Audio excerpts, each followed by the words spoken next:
And now we have Professor Pushkar, we're very grateful has come over from Moscow. He runs the unit there, which is a very large unit, 150 urological beds.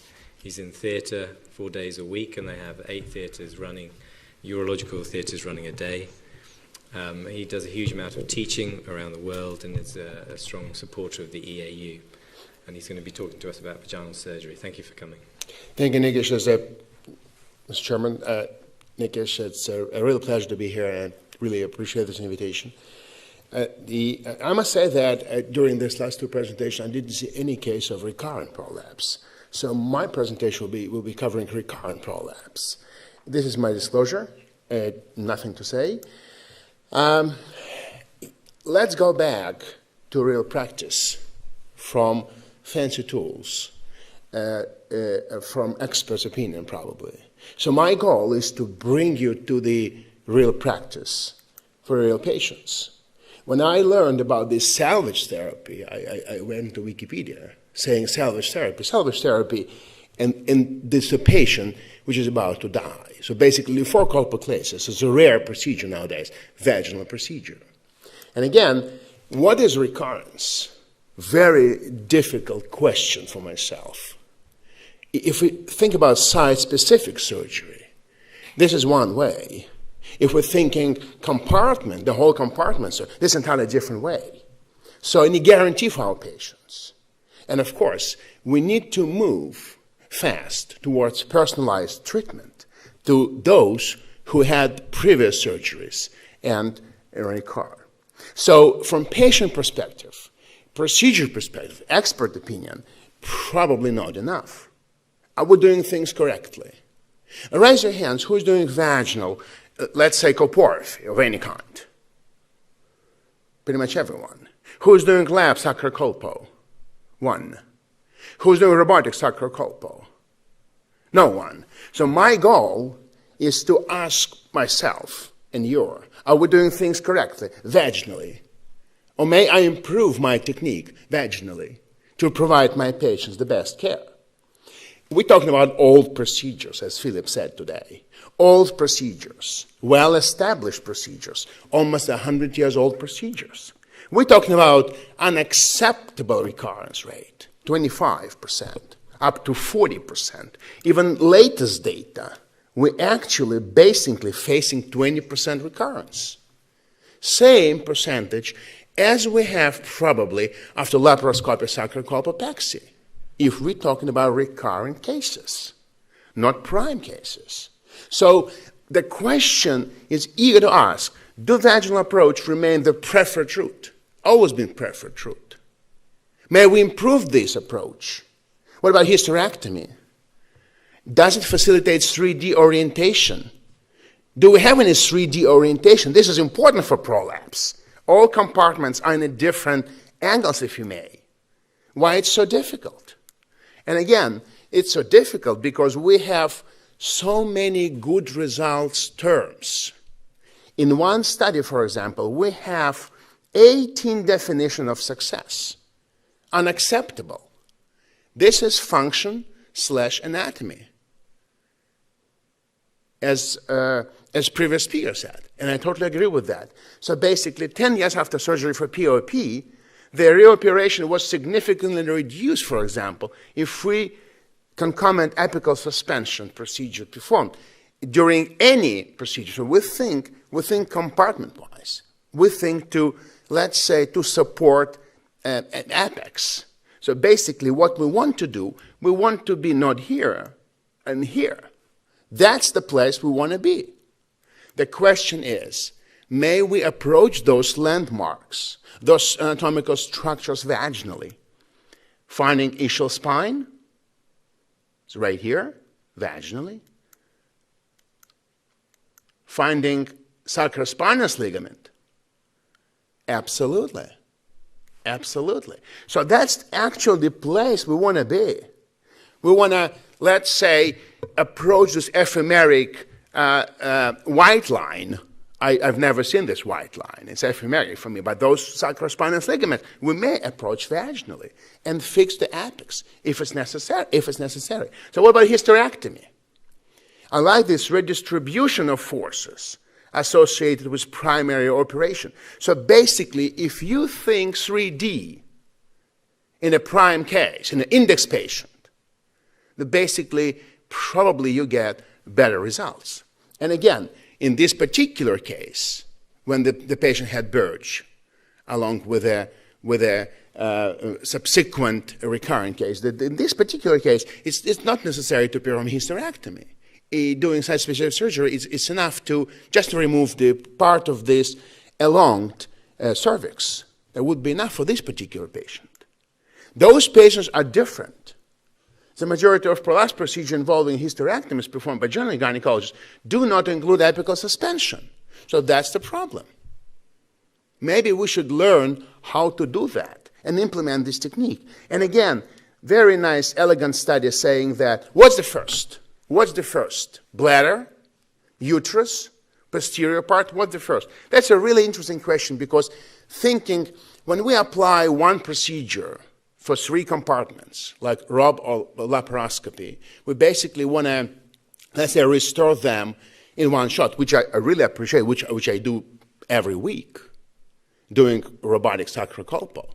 We love this procedure. But I do believe it's not for everyone.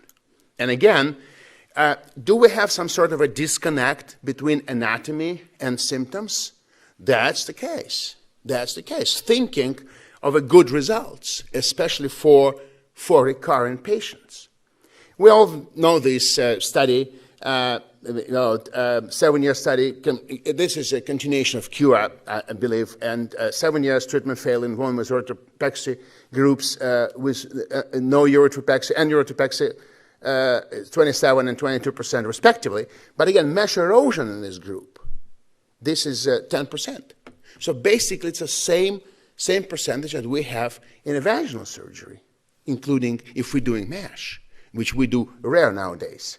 And again, we're approaching those patients, we're talking about recurrent cases, we're thinking of some interpositional graft. We have to think, let's say, to bring some neo-tissue, some neo-fascia. We need to enhance, if I may, for this particular recurrent patient. For those patients, we need to think 3D. So basically, keep in mind mesh. And again, there's elegant article again saying, if you intend to inform surgical consent for your patients, you need to spend time with your patient, which I believe is crucial point.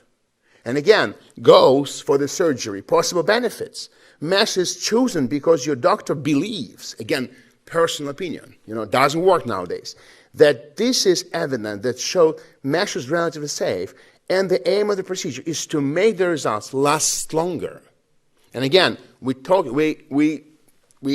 in a confusing and uncertain manner try to incorporate into decision our patient. And again, I promise to show this data to Philip, and I'm showing this in the United States. This is 2012. Maybe it's less now. 2012, 86% urologists use mesh.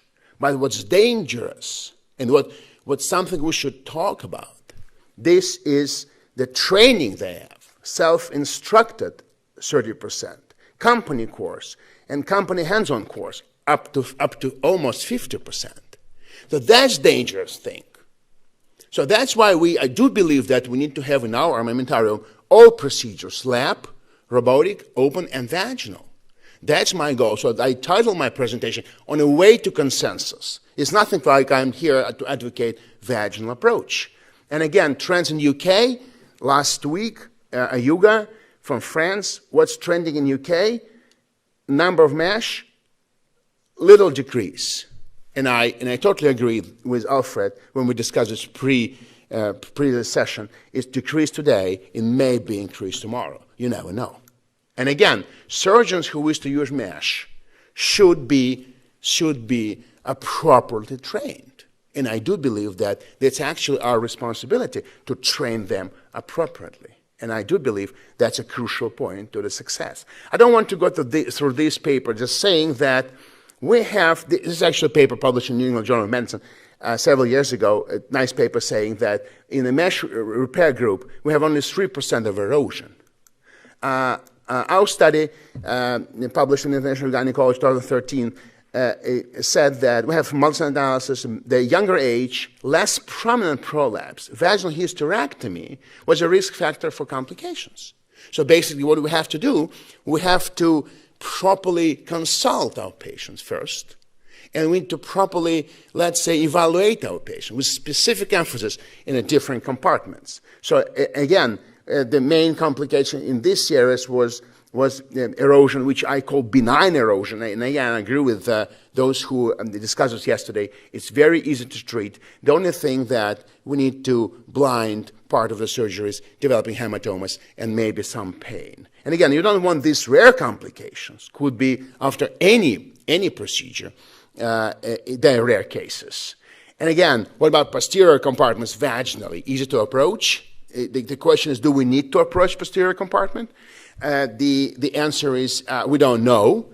And of course, polypropylene may be associated with even more local and functional complications in the anterior and the posterior compartments. So basically, that you don't want this complication, and a patient referred to us from a remote rural area with a surgeon who is doing this, let's say, in rare occasion, and place this mesh in the posterior part and the entire mesh in the rectum. So you see the bouche here from anus to the vaginal hole, which was closed actually.